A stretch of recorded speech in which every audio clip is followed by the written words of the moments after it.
We use electricity for almost all the appliances at home. Lights, fans, the television, the music system, and the computer all run on electricity. Electricity drives our world. Electricity is also known as electric current. In this lesson, you will learn about electric current, its causes and applications. At the end of this lesson, you will be able to identify the features of electric current, explain how potential difference generates electric current, define electrical resistance, identify the factors affecting resistance, and state and apply Ohm's law.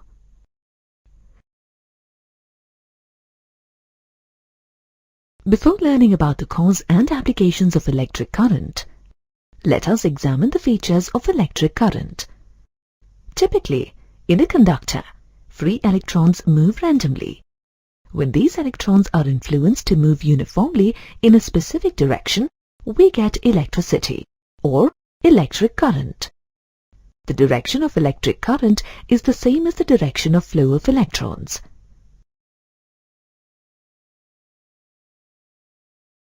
Electric current requires a continuous path of conductive material to provide a conduit for electrons to travel through. Electrons move in the empty spaces within and between the atoms of a conductor. As each electron moves uniformly through a conductor, it pushes the one ahead of it. Thus, all the electrons move together as a group. When you unplug an appliance, say a toaster, from the power supply, the flow of electrons is interrupted and the appliance stops working. You can measure electric current as the rate of flow of charge or the amount of charge flowing through a point per unit time. Electric current is measured using an ammeter. The standard metric unit for current is ampere. Ampere is often shortened to amp and is denoted by the unit symbol A. 1 ampere is equal to 1 coulomb of electric current per second. Electric current is a result of potential difference across 2 points in a conductor. Potential difference is the difference in number of negative charges that leads to flow of electrons. Electrons flow from negative potential, that is, the point with more electrons, to positive potential, that is the point with less electrons. Whenever there is a potential difference, the current flows from the positive potential end to the negative potential end. Numerically, potential difference is the work done in moving a unit charge between 2 points in an electric field against the force of the electric field. Potential difference is measured using a voltmeter. Potential difference is often referred to as voltage and is represented by the letter V. If the work done to bring a charge of 1 coulomb from one point to another is 1 joule, then the potential difference between the points is 1 volt.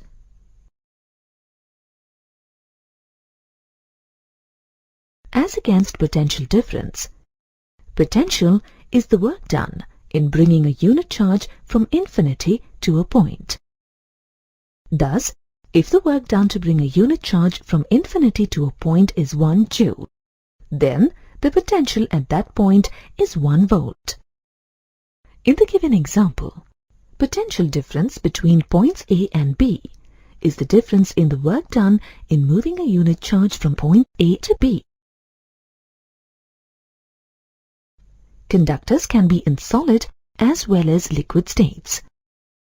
In solid conductors, positive ions are immobile and only the negatively charged electrons flow from high negative potential to positive potential. This flow of electrons is known as electric current. In liquid conductors, the current is caused by the flow of charged particles in both directions at the same time.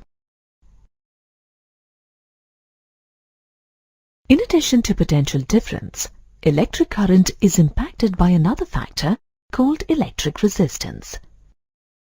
The electrons in a conductor do not travel in a straight path from one end to the other.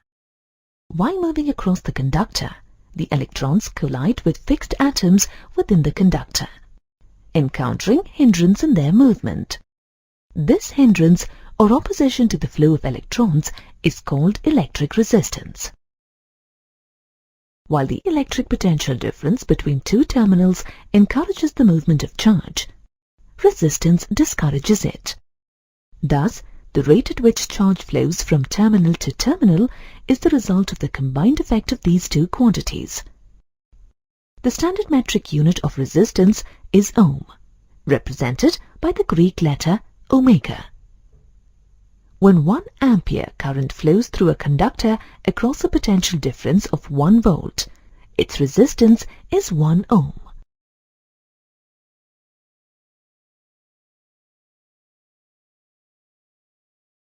Resistance to charge flow within a conductor is affected by some clearly identifiable variables. First, the resistance of a conductor is directly proportional to its length. The longer the conductor, the more resistance it offers. After all, if resistance occurs as a result of collisions between electrons and the atoms of the conductor, then there are likely to be more collisions in a longer conductor. More collisions mean more resistance. This relationship between resistance and the length of the conductor is termed as the law of length. Secondly, the resistance of a conductor is inversely proportional to its cross-sectional area. Larger the area of the conductor, lesser the resistance offered. This relationship between resistance and the area of a conductor is termed as the law of area. The third factor that affects resistance to charge flow is the material that a wire is made of. Some materials are better conductors than others and offer less resistance to the flow of charge. For example, silver is the best conductor. However, silver is never used in wires of household circuits as it is expensive. Copper and aluminium are among the least expensive materials with suitable conducting ability to permit their use in wires of household circuits. The conducting ability of a material is often indicated by its resistivity. Resistivity of a material is the resistance offered by a conductor having unit length and unit area of cross-section. The resistivity of a material depends upon its electronic structure and its temperature. The fourth factor that impacts the resistance of a conductor is temperature. For most materials, resistivity increases with increasing temperature. The variables affecting resistance can be mathematically written as R is equal to rho L divided by A, where R is the resistance in ohm, rho is the resistivity in ohm meter, L is the length of the conductor in meter, and A is the cross-sectional area of the conductor in meter square. In 1827, a German scientist, George Simon Ohm, conducted a series of experiments to study the variations in electric current when the potential difference across a conductor was changed. With the findings of his experiments, he postulated Ohm's law, which explains the relationship between electric current, voltage, and resistance. Ohm's law states that electric current through a metal conductor in a circuit is directly proportional to the potential difference or voltage across it, and inversely proportional to the resistance between its ends. Thus, according to Ohm's law, voltage V is equal to the product of electric current I passing through the conductor and the resistance R offered by it. Let us use an example to see how these equations help us analyze simple circuits. In the given circuit, there is only one source of voltage, a battery with 12-volt EMF, and only one element of resistance to current, a lamp with a resistance of 3 ohm. Using Ohm's law, you get the voltage in the wire as 4 ampere.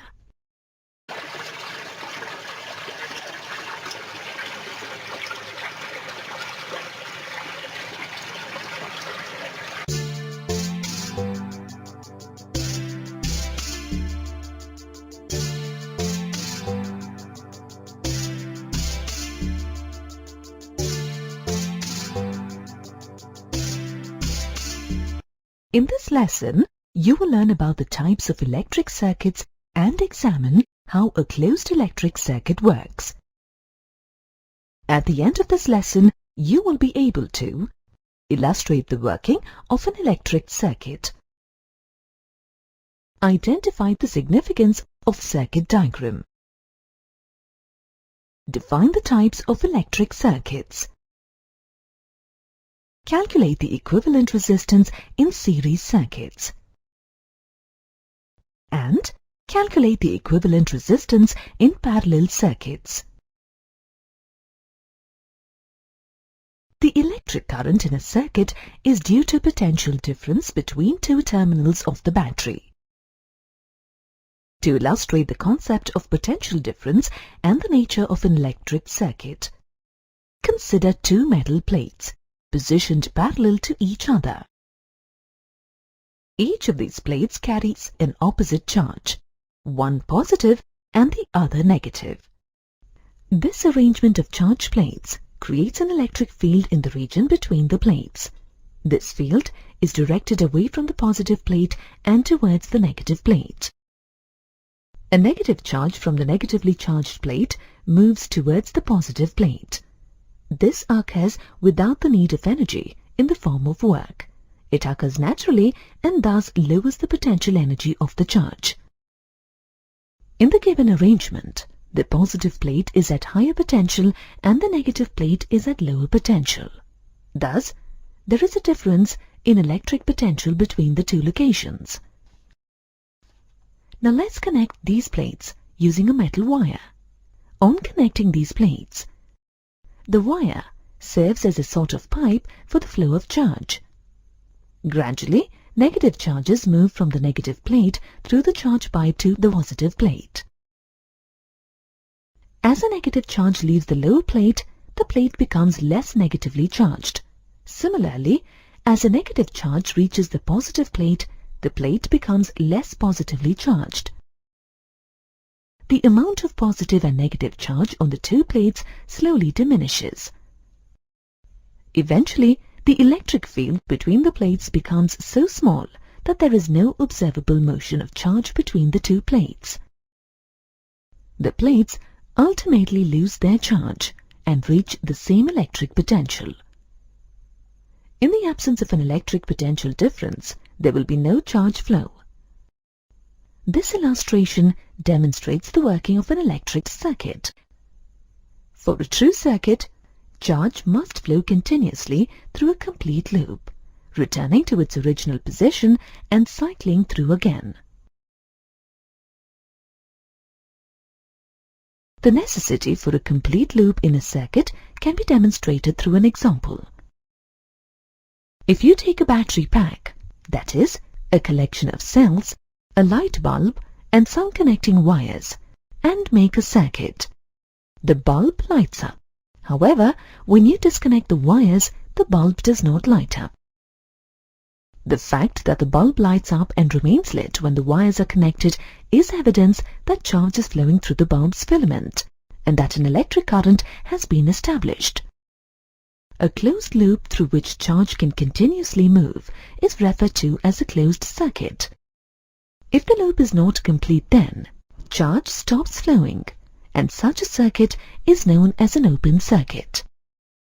Also, for continuous flow of charge, there should be an electric potential difference across the two ends of the circuit. This potential difference is usually maintained by the use of a cell or a battery. Constructing an electric circuit can be a complex task, as a circuit uses various kinds of electrical components. A diagram is drawn to represent the components and flow in a schematic form. This schematic representation of various electrical components using suitable symbols is called a circuit diagram.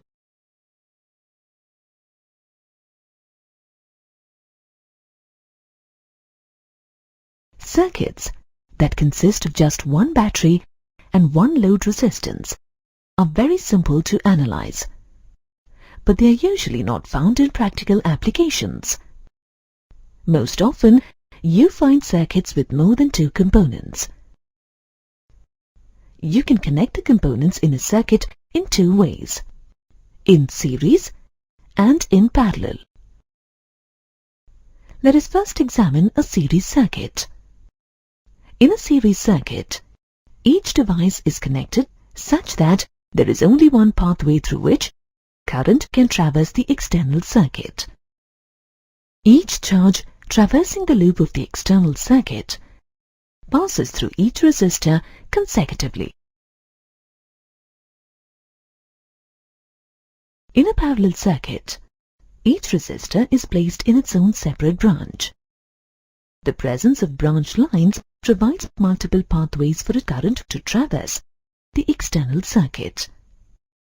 On arriving at the branching location or node, a charge selects the branch on which it will travel back to the low potential terminal.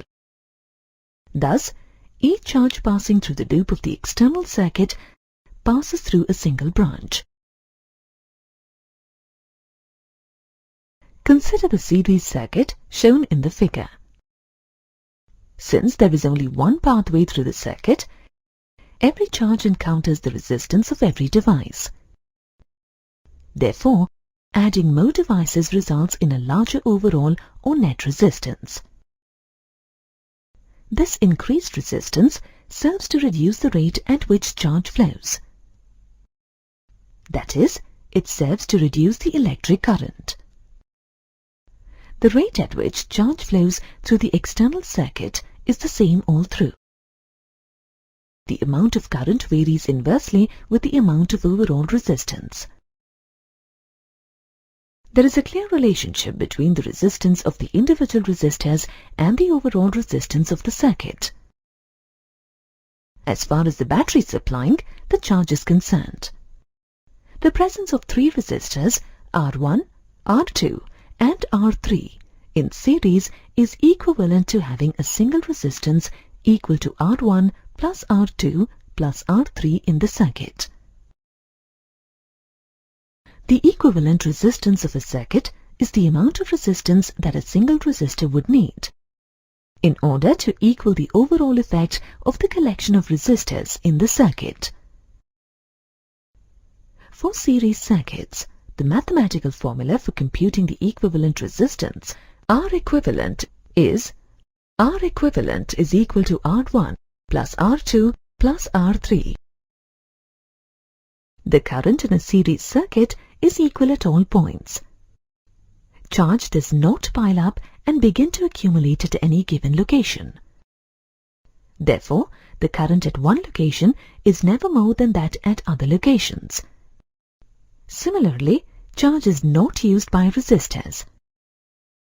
Therefore, the current at one location is never less than that at other locations. Thus, charges can be thought of as marching together through the wires of an electric circuit, all at the same rate. The amount of current flowing through the circuit is the same at all points. The current in the first resistor is equal to the current in the last resistor and the current in the battery. That is, the total current passing through a circuit is equal to the current at any point in the circuit. Mathematically, you can write I total is equal to I1 is equal to I2 is equal to I3.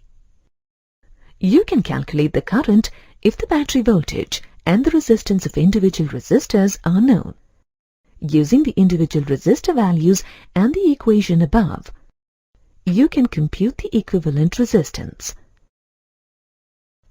Additionally, using Ohm's law, the current in the battery and thus through every resistor can be determined by finding the ratio of the battery voltage and the equivalent resistance. That is, I battery is equal to I1 is equal to I2 is equal to I3 is equal to V battery divided by R equivalent. In a series circuit, the battery supplies energy to the charge to move it through the cells and to establish an electric potential difference across the two ends of the external circuit. As the charge moves through the external circuit, it encounters a loss of electric potential. This loss in electric potential is referred to as voltage drop. If an electric circuit, powered by a battery V, is equipped with more than one resistor in series, then the cumulative loss of electric potential is V volts. Thus, there is a voltage drop for each resistor, but the sum of these voltage drops is V volts. The same is the voltage rating of the battery. The total voltage drop of the circuit can be expressed mathematically as V is equal to V1 plus V2 plus V3, where each voltage drop is equal to the product of the total current in the circuit and the resistance in the respective resistor. Substituting the values of individual voltage drops in this expression, you get IR is equal to IR1 plus IR2 plus IR3. By solving this expression, you get the equivalent resistance of cells in series circuits, R, as the sum of resistances of each resistor in the circuit. Hence, R is equal to R1 plus R2 plus R3. In a parallel circuit, there are multiple pathways by which current can flow. If you add another resistor in a separate branch, it provides another pathway for the charge to flow. Therefore, when more resistors are added to a parallel circuit, the overall resistance decreases. This decreased resistance increases the current. This phenomenon can be explained using the example of tollways. A toll booth provides resistance to car flow on a tollway. Adding more toll booths in a toll station will provide more pathways for cars to drive through.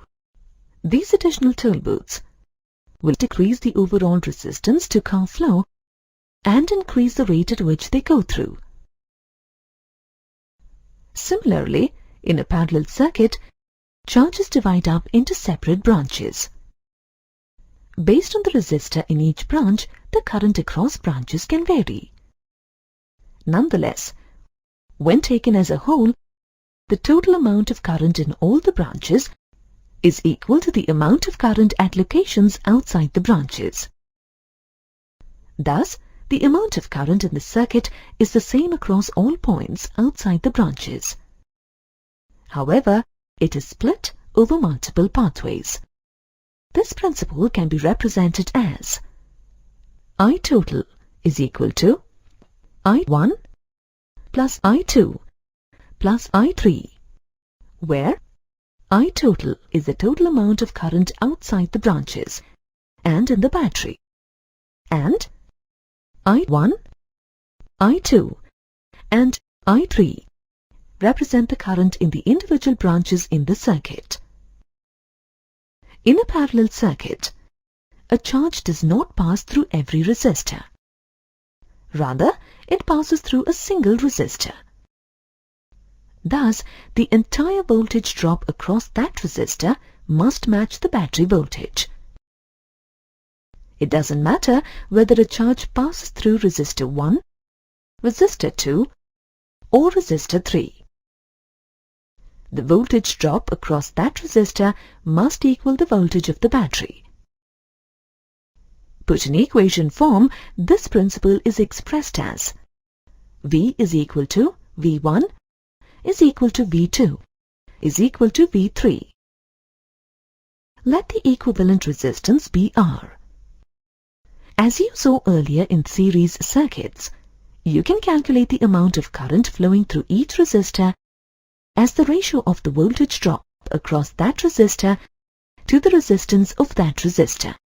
Substituting the values of I1, I2 and I3 in I total is equal to I1 plus I2 plus I3, you get V divided by R is equal to V divided by R1 plus V divided by R2 plus V divided by R3.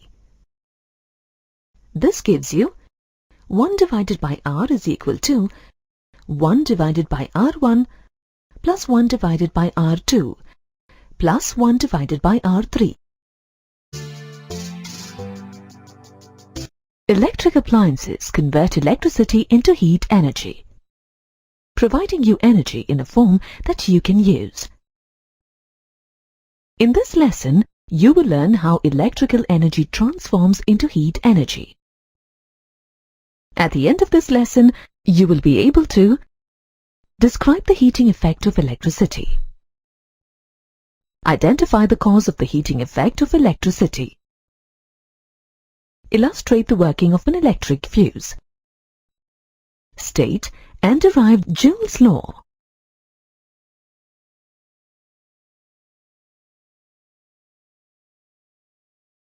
When you switch on a bulb, the thin metallic wire or filament in the bulb turns red and the bulb starts glowing. This is because when an electric current passes through a metallic conductor, the conductor gets heated. Thus, electrical energy is transformed into heat energy.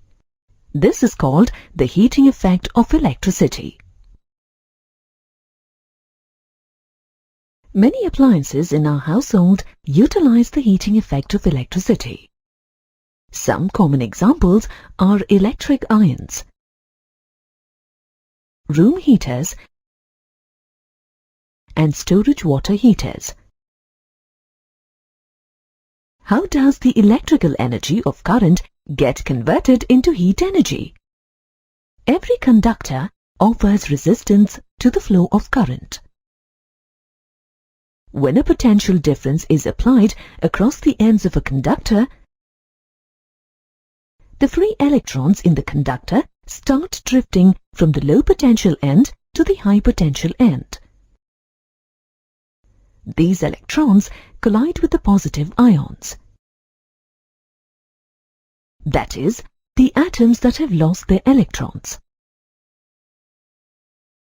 When the collisions take place, the energy of the electrons is transferred to the positive ions, making the ions vibrate more violently.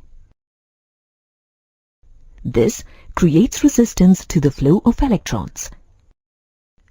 The electric current has to overcome this resistance. The work done by electric current in overcoming this resistance is converted into heat energy. This is the heat that you use in your electrical appliances. Metallic conductors used in electrical heating appliances to convert electrical energy into heat are called heating elements. For example, the filament in a bulb is a heating element. A good heating element should have high resistivity so that it gets heated quickly, high melting point to enable it to withstand high temperature, negligible variation in resistance due to temperature changes. Three metal alloys most commonly used as heating elements are nichrome, an alloy composed of 80% nickel and 20% chromium; manganese, which is 86% copper, 12% manganese and 2% nickel; constantan, a copper-nickel alloy with 60% copper and 40% nickel. If your electrical appliances receive very weak or very strong current, they could be damaged and stop functioning. To prevent such damage from fluctuations in the current, an electric fuse is used in the circuits of most houses these days. An electric fuse is a safety device used to protect an electric circuit against excessive current. The mechanism of the electric fuse is based on the heating effect of electricity. You may have often heard people talking about replacing the fuse in their homes because the fuse blew, cutting off the power supply. An electric fuse contains a fuse wire.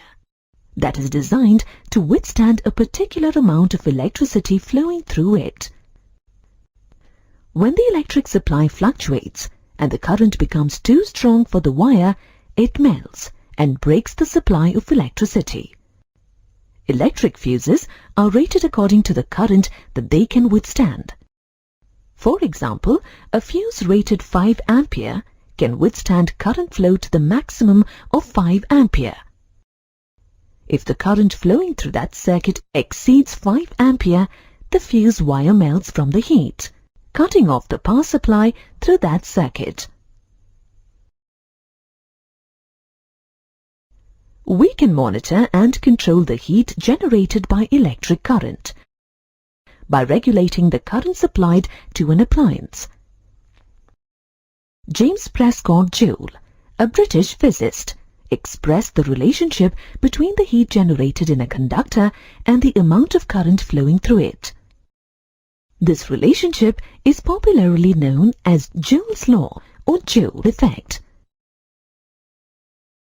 Joule's law states that the amount of heat produced in a conductor is equal to the product of the amount of current squared, the resistance of the conductor, the time for which the current passes through the conductor.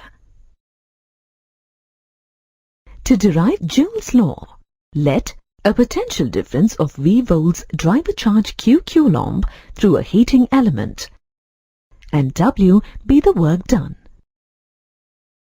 The potential difference is a measure of work done in moving a unit charge across a circuit. From this, we get equation 1. V is equal to W divided by Q, or W is equal to VQ. The amount of electric current passing through a circuit is the product of the rate of electric current and the time of flow. From this, we get equation 2. I is equal to Q divided by T, or Q is equal to IT.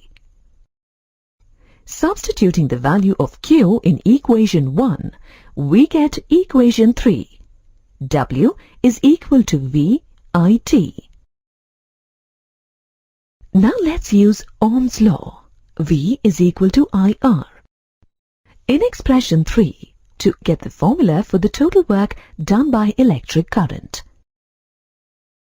The total work done by electric current, W, is equal to I square RT. This work done by electric current to overcome the resistance of a conductor is converted into heat energy, which is represented by H. Hence, H is equal to I square RT. You have learned in earlier classes that power is the rate of work done, as energy is the capacity to do work. Energy and work are equivalent. Hence, we also define power as the rate of consumption of energy. In terms of electricity, the rate of consumption of electricity is electric power. When an electric current flows through a conductor, the rate of consumption of electricity by an electric circuit is also the rate of dissipation of electrical energy in the form of heat through the conductor. We have seen earlier that electrical energy is expressed as W is equal to VIT, or W is equal to I square RT. Hence, electric power can be expressed as P is equal to VIT by T. This implies P is equal to VI, or P equals to I square RT by T. This implies P is equal to I square R Substituting V by R for I in the expression P is equal to I square R and simplifying, we get electric power equals V square by R. The SI unit of electric power is watt and is denoted by W. 1 watt is the power consumed by a conductor having a potential difference of 1 volt across its ends when the current passing through it is 1 ampere. As watt is a small unit, for commercial purposes, we use a bigger unit, kilowatt. A kilowatt is equal to 1000 watts.